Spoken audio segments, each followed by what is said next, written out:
Hospitals are places of healing, sanctuaries for the sick and injured. But within their sterile walls, beyond the hum of fluorescent lights and the rhythmic beeping of machines, some things defy explanation. Some things linger in the shadows, waiting. This is the story of a nurse who encountered something impossible, something terrifying, inside a room that wasn't supposed to exist. It began on a quiet night, too quiet. Nurse Julia Carter had worked the night shift at St. Augustine's Hospital for nearly 5 years. She was used to the eerie silence that crept in around 2 a.m. when even the sickest patients finally drifted into uneasy sleep. The halls were empty, save for the occasional flicker of light from the vending machines, or the soft murmur of distant voices from the ICU. But tonight was different. The air was heavy, suffocating. The fluorescent lights buzzed slightly, their glow flickering intermittently. Even the hospital machines, the heart monitors, the oxygen pumps, seemed quieter than usual, as if something unseen had sucked the life out of the building. Julia sat at the nurse's station, flipping through patient files, trying to shake the growing unease gnawing at her chest. She was about to get up and stretch when the call light above one of the patient rooms flickered on. Room 733, she frowned. That wasn't right. That room had been empty for years. She had checked the hospital census earlier that night. There were no patients assigned to that wing, not since the renovations had begun. A chill crawled down her spine as she stared at the blinking light. Maybe it was a glitch. It wouldn't be the first time. Still, protocol was protocol. She grabbed her clipboard and walked down the dimly lit hallway. Her footsteps echoed too loudly against the tile floor. Room 733 was at the far end of the hall, its door slightly ajar. Her pulse quickened. Inside, the room was dark.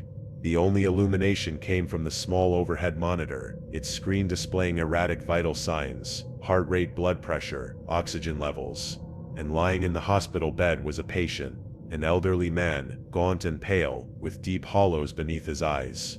He turned his head weakly, his gaze locking onto hers. "You came," he rasped. A jolt of fear shot through Julia's veins. This room had been vacant, she knew that for a fact, and yet this man was here. She swallowed, trying to keep her voice steady. "Sir, I wasn't aware this room was occupied. Can you tell me your name?" The man's lips trembled, his voice was weak. "They forgot me, left me here. Alone, for so long." A pit formed in Julia's stomach. She instinctively reached for his wrist, searching for a pulse. His skin was ice cold. Her breath hitched. She turned toward the door, her voice steady but urgent. "I'm going to get the doctor." A boom reverberated through the walls. The lights flickered, once, twice, then everything went dark. Julia gasped, her heart hammering against her ribs. The hallway was gone.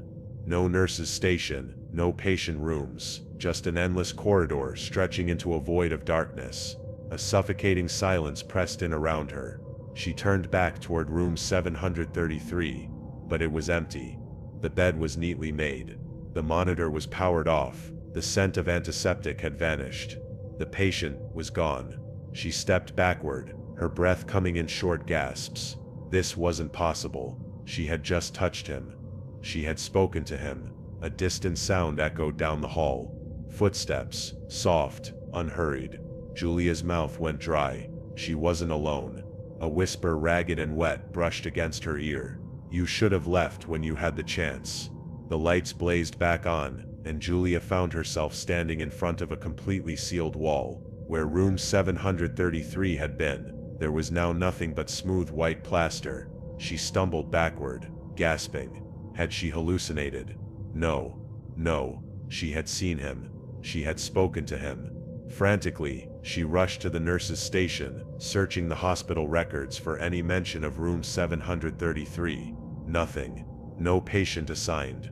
No files. No history. As if the room had never existed. Her hands trembled as she dug deeper into the archives.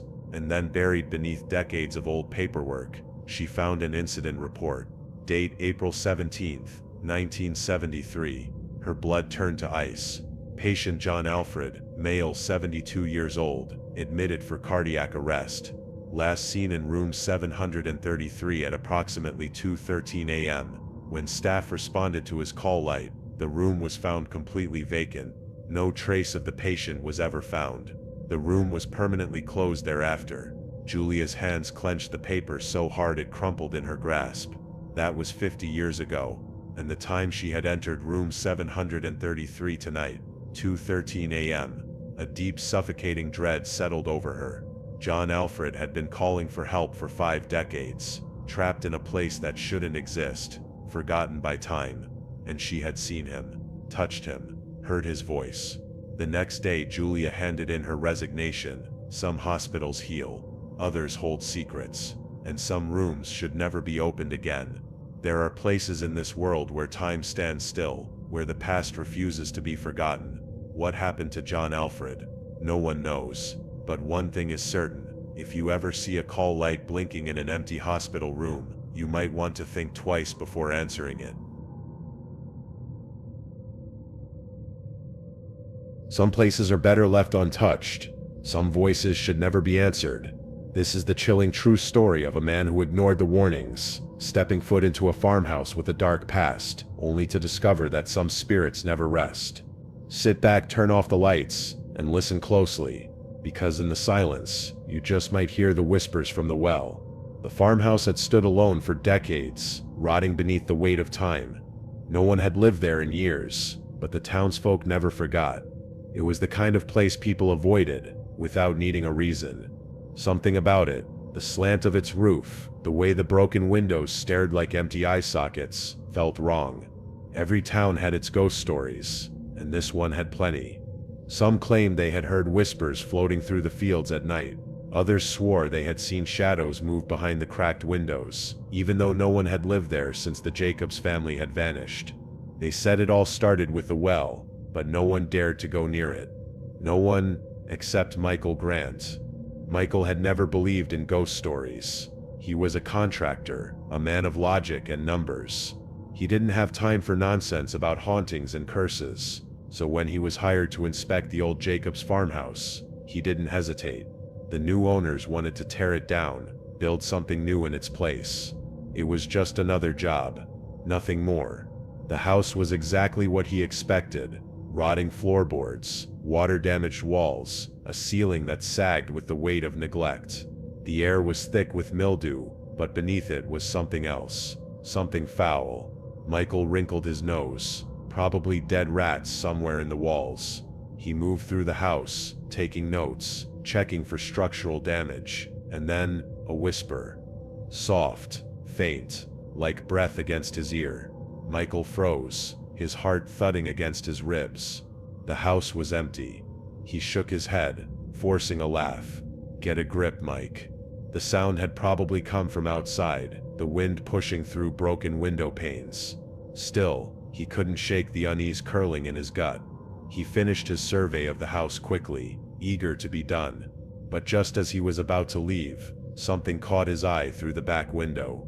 The well. It sat in the middle of the overgrown field, its stone walls crumbling with age. The Jacobs had always drawn their water from that well, but when the family disappeared, people stopped using it. Some said they still heard voices rising from its depths. Michael wasn't superstitious. He had come this far, he might as well check it out. The air grew colder as he approached the well. The weeds that surrounded it were brittle, dead despite the recent rain. Michael ran a hand along the rough stone, peering over the edge. Darkness, an abyss, swallowing the dim light of the late afternoon sun. He grabbed a small rock from the ground and dropped it in, waiting for the sound of impact. Nothing. He frowned. It should have hit something. Then, a whisper. This time it came from below. Michael's breath hitched. He leaned closer. A voice, rising from the darkness. Help me. His blood ran cold. It wasn't the wind. It wasn't an echo. It was a child's voice. His rational mind screamed at him. It's impossible. The well had been abandoned for decades. No one could be down there. And yet, please help me. Michael swallowed hard. His hands shook as he reached for the flashlight on his belt, clicking it on and shining it into the well. The beam cut through the darkness and landed on something pale, something moving. A face, eyes wide and hollow, lips cracked and bleeding. skin stretched tight over jagged bones. And then, with impossible speed, the thing climbed. Long, bony fingers clawed at the stones. The head snapped upward, eyes locking onto his Michael. Michael stumbled backward, his breath catching in his throat. A scream tore through the air, high-pitched and inhuman. He turned and ran. His boots pounded against the earth, lungs burning. He didn't dare look back, but the whispers followed him. "Don't leave me. Come back. You opened the well." Michael never spoke about what happened that day. He quit his job, moved to another town, but the nightmares never left him. He could still hear the whispers in the silence of the night, feel the cold breath against his skin, and sometimes when he passed a well, any well, he swore he saw something looking back, waiting, because he had made a mistake. He had looked, he had listened, and now, it would never let him go. Some doors should never be opened, some voices should never be answered, and if you ever find yourself standing near an old forgotten well, listen carefully, because if you hear whispers from the darkness below, run, before it's too late. Some things attach themselves to you when you least expect it. Sometimes you don't bring them home, they follow you. This is the terrifying true account of someone who found themselves haunted by a presence they couldn't see, but could always feel. Turn off the lights, listen closely, and ask yourself, have you ever felt like something was watching you, even when you were alone? It started on an ordinary evening. I was driving home after a weekend trip to visit my parents. The highway stretched ahead of me, empty and dark, the only light coming from the occasional street lamp flickering overhead. I had taken this route countless times before, but that night something felt off. The air inside my car felt heavy, thick. Every so often, my rearview mirror caught movement in the back seat, just the briefest flicker, like someone shifting in the shadows. I told myself I was imagining it, that it was just the trick of the dim lights outside, but the feeling wouldn't go away. I wasn't alone. I kept my hands tight on the wheel, focusing on the road ahead. But no matter how many times I checked the mirror, I couldn't shake the feeling that something was there, watching me, waiting. By the time I pulled into my driveway, I was exhausted. The house was dark, just as I had left it. I locked the car, grabbed my bag and hurried inside, eager to shake off the unease, still clinging to me.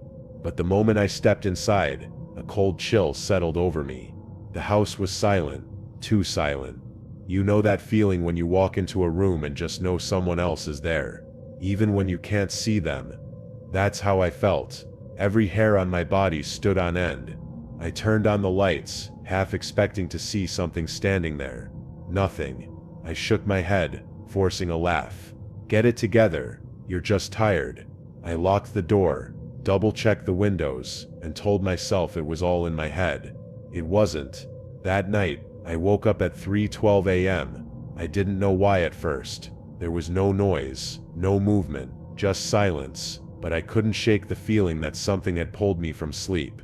And then, as my eyes adjusted to the darkness, I saw it, a shadow, tall, unmoving, standing in the farthest corner of my room. I blinked, my breath catching in my throat. It didn't disappear. I tried to tell myself it was just a trick of the dim light filtering through my curtains, a coat hanging oddly on my door, something, anything, logical. But the longer I stared, the more certain I became. It wasn't just a shadow, it was watching me. A deep, suffocating dread wrapped around my chest, pressing down like a weight. I wanted to move, to turn on the light, to do anything, but my body wouldn't listen. I was frozen.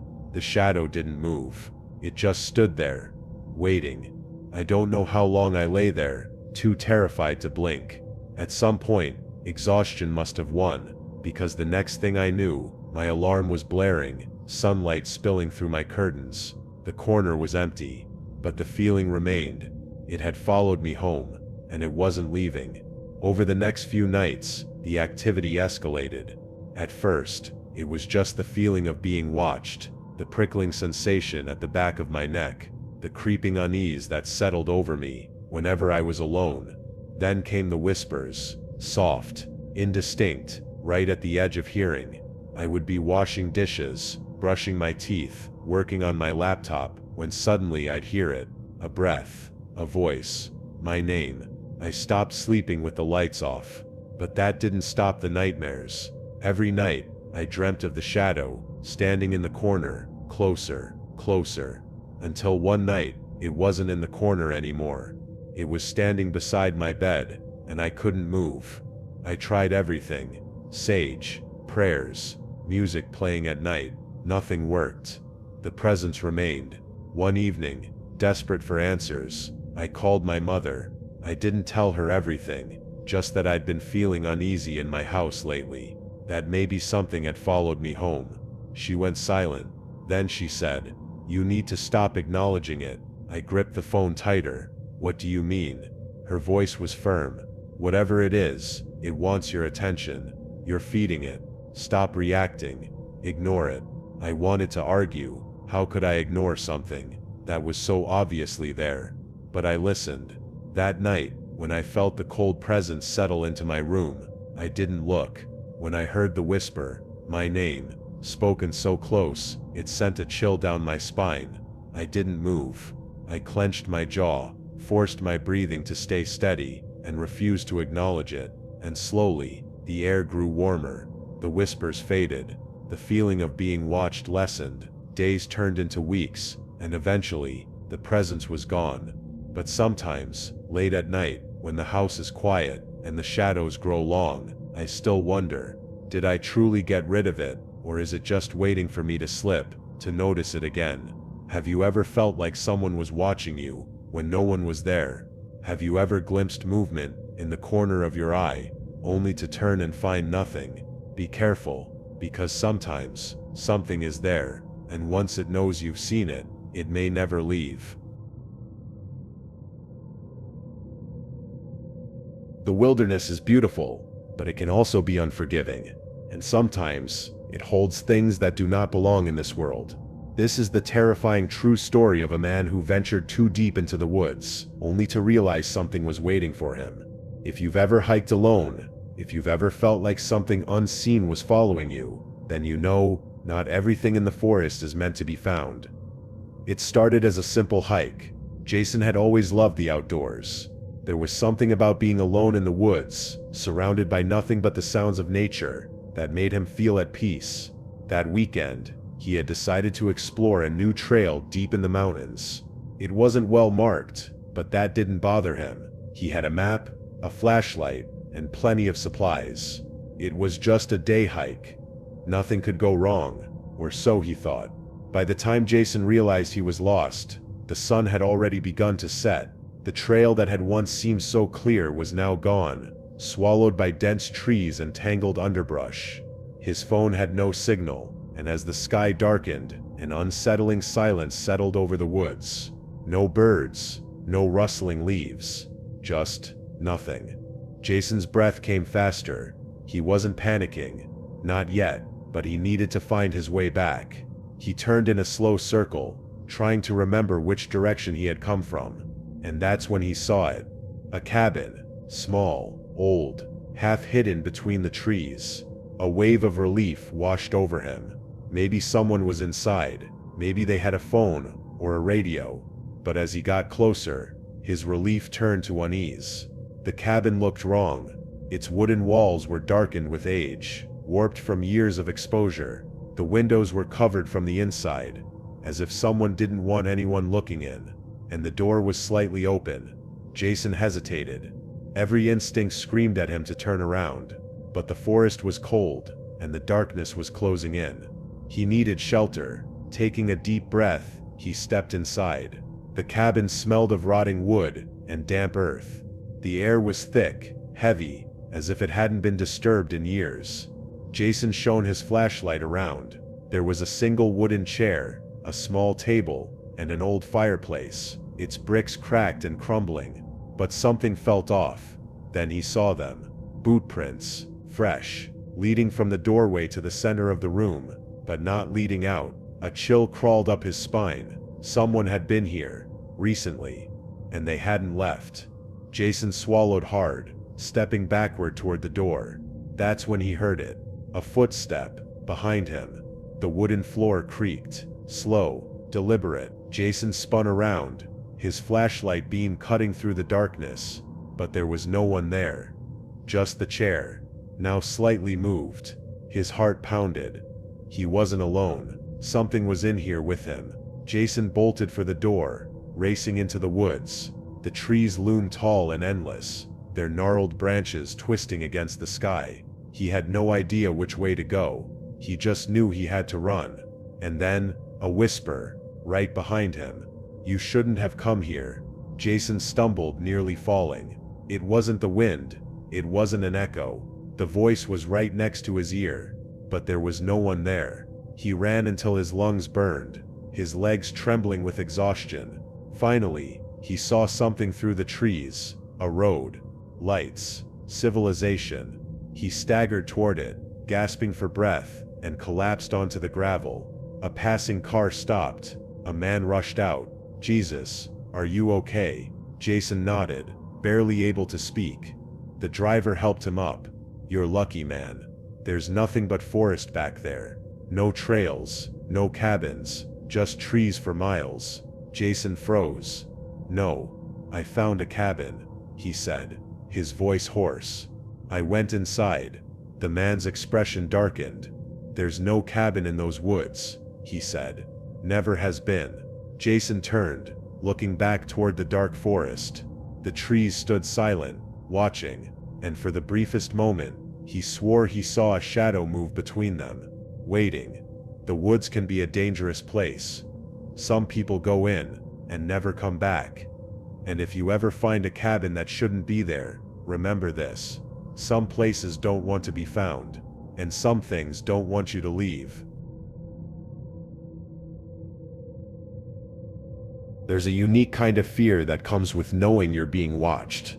A terror that seeps into your bones when you realize that someone somewhere is keeping an eye on your every move.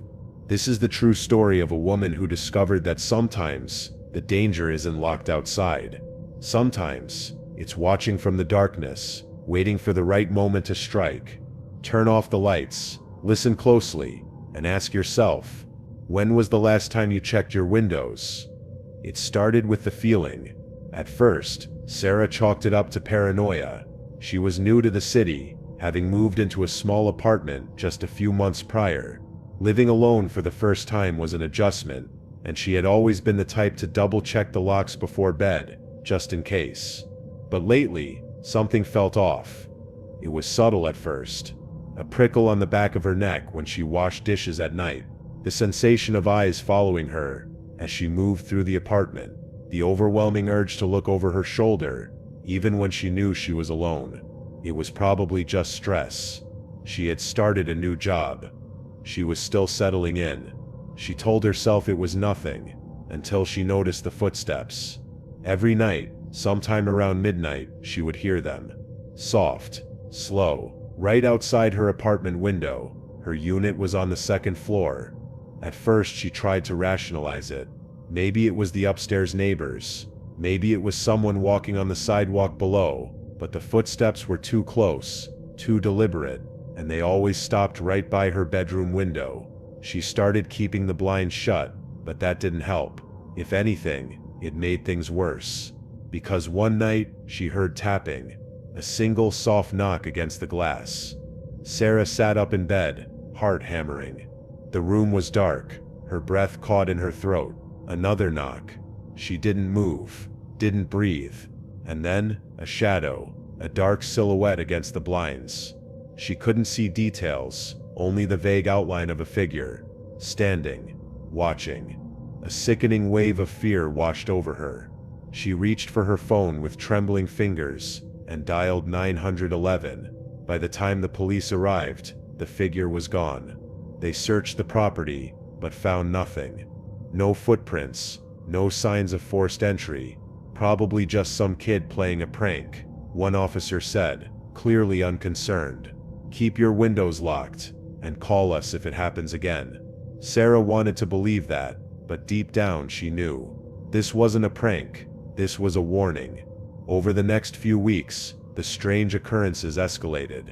Every night, the footsteps returned, and the tapping more frequent now, always against her bedroom window. One night, she gathered the courage to peek through the blinds.